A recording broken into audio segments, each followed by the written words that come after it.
maybe you're not an active person. Maybe you could get a Chihuahua, maybe.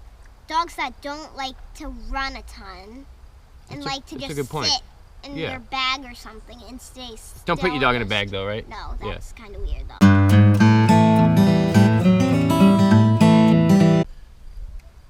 So I want to talk about dog selection for a minute and talk about our dogs, and why we have the dogs that we have. So we have two dogs.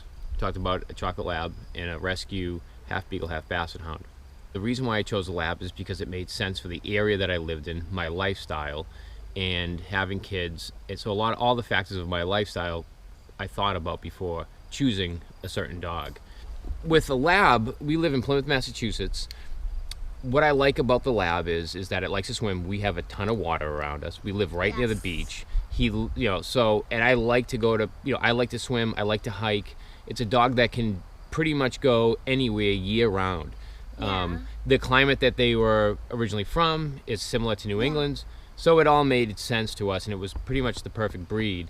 But they are a high energy dog, right? Yeah. I mean, we have to exercise him a lot every day. If we don't, then there's going to be problems. Okay, yeah. And that's the thing, is like a lot of times people will see, like they might see Arthur and be like, wow, look at that great dog. He's off leash. He's really good. He's super well behaved. And they base their decision off getting a dog by looking at somebody else's.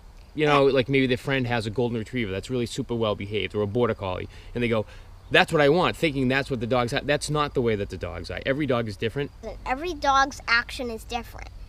If you see our dog Arthur, well behaved, loves to play, maybe you think, oh my God, I want that dog too. You might buy one of them and it might be different. Good point. But some dogs do. Right. So going back to different breeds or different dogs, you have to understand, make sure it's the right fit for you. Do your research. Your dog should enrich your lives. When you get a dog, it should enrich your life. So try to find a dog that's gonna help make your life better. Why not? If your life's better, then their life's better, right? Happy dog owners have happy dogs. So having dogs is about having a routine, okay? So having the right dog, so if you get the right dog, now you gotta work on the right routine. I'm gonna show you guys with these two animals right here, our routine with Arthur and Penny. First, we're gonna get Arthur out for a quick Frisbee routine. Penny, we're gonna, feed her, because that's all she cares about. It's true, all that dog cares about is food. I could be getting murdered, she'd be eating a dirty diaper, and she wouldn't care. She would just like, hold on, let me finish eating this trash, and then I'll come help, maybe. She will eat anything she finds. I'll come see if the murderer has any food in his pocket for me. She doesn't care about it. She'll never, there's no movie's gonna be made about Penny.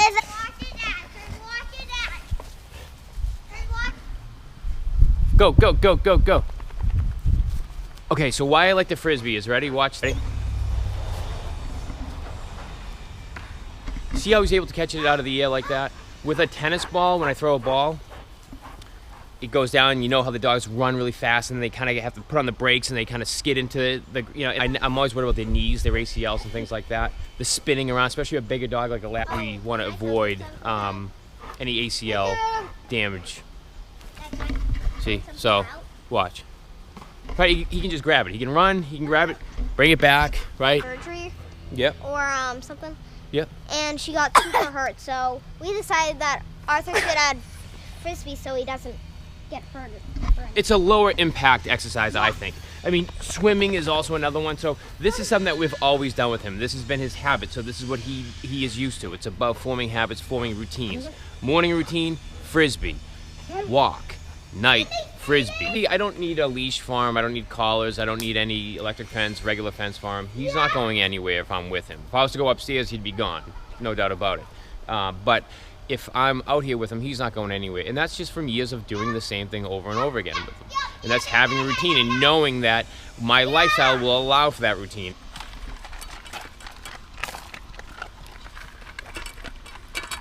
You said walking dogs was easy. Daddy, Arthur. Good boy. Where are you, Vinny? Sit. You basically just have to tell them who's boss. Stop. I feel like Arthur enjoys this. It's good for him, obviously, and it's also good for the kids. It's good for me. Everybody here involved stuff that it's fun, I mean, you remember taking walks with your dog when you're a little kid and, learning the importance of exercise. I just want people to have fun with their dogs, You should look forward to it. You should wake up in the morning and look forward to doing something with your dogs like you do your kids. They're all part of the family. They're different, but they're still part of the family. So how many sunsets have you seen on the beach? Have a dog, that's a good excuse to go and see one. Set your alarm clock, get up a little bit earlier, and go catch that sunrise or that sunset. You've never hiked a mountain before? Take your dog up and go climb a mountain. I mean, don't do Mount Everest. Maybe start with the Blue Hills.